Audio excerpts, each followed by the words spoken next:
The crystal chandeliers shimmered like captured stars inside the grand dining hall of the Royal Meridian Hotel, casting a golden glow across tables dressed in white linen and silver cutlery.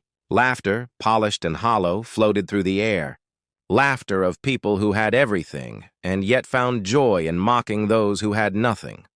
At the center sat Marcus Wellington, a man whose wealth was the talk of the city, his arrogance the size of the empire he built.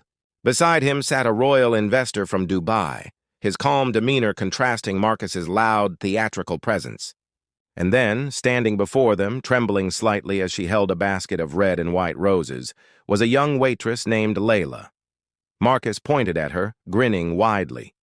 "Sell me these roses in Arabic and I'll pay you $100,000. The laughter that followed was sharp, like glass breaking. Layla's heart pounded. Her hands tightened around the basket's handle. For her, those roses weren't just flowers.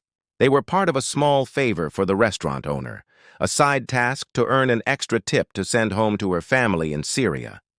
She had come to America 3 years ago after losing almost everything to war, her home, her father, her future. And now she stood before a man who found her accent amusing enough to turn into a game. The moment hung between them like a challenge and a cruelty. Layla's throat went dry. She could have walked away, ignored the mockery. But as she looked into the man's laughing eyes, something inside her refused to shrink. She straightened her back and took a deep breath.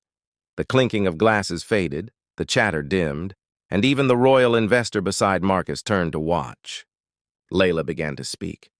Her voice, soft yet sure, carried words that rolled like poetry.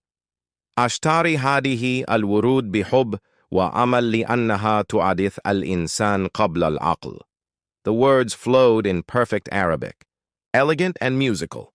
"Buy these roses with love and hope," she translated quietly, "because they speak to the heart before they reach the mind." The room fell silent. Marcus's grin faded. The man beside him, Sheikh Rashid, leaned forward, eyes wide with respect. He understood every word, every delicate syllable that carried both pain and grace. The roses trembled in Layla's hands, not because she was afraid now, but because the weight of her story lived within those words.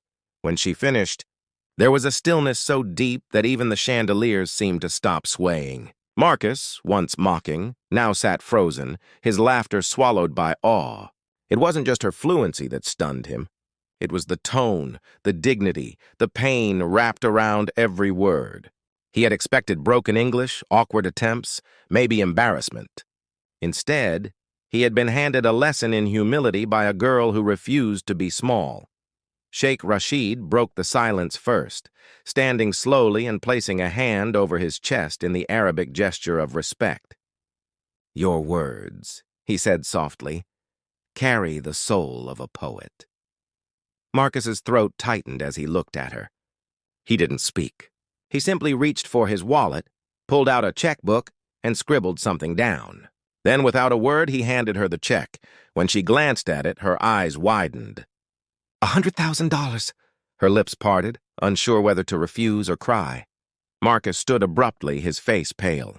He muttered something to himself and walked out, his laughter replaced by silence, his arrogance left behind on the polished floor. As the doors closed behind him, Layla stood there, still holding the roses, tears welling in her eyes. Sheikh Rashid gestured for her to sit, but she shook her head. "Thank you, sir," she whispered. "But I cannot accept this. It was never about the money." The sheikh smiled faintly. "Then use it," he said. "Not for yourself, but for others who have lost their voice like you once did." That night, Layla walked out of the Royal Meridian, clutching the check against her heart. The cool wind met her face, carrying the faint fragrance of roses.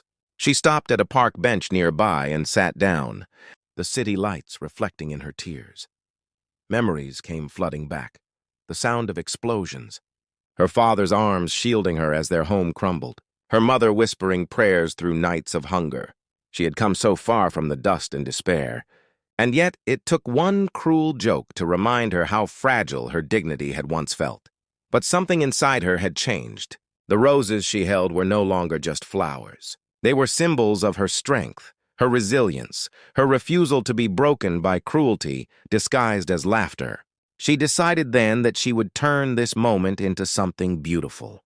Over the next months, Layla used part of that money to start a small community center for refugee women, offering free language lessons, job guidance, and emotional support. She called it the Garden of Hope, and on the walls she painted her favorite Arabic verse, "From every thorn blooms a flower." Years later, that very millionaire, Marcus Wellington, would visit her again. His company had been collaborating with the charity she founded. When he entered the small center, he recognized her instantly. But she was different now, confident, graceful, surrounded by women whose laughter carried warmth, not mockery.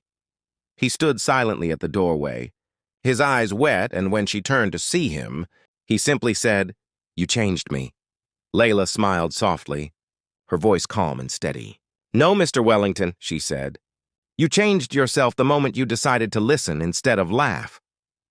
The two stood in that quiet hall, surrounded by women learning to speak new words and new tongues, their futures unfolding like petals in sunlight. What began as mockery ended as redemption. One arrogant challenge had become the spark for dozens of reborn lives.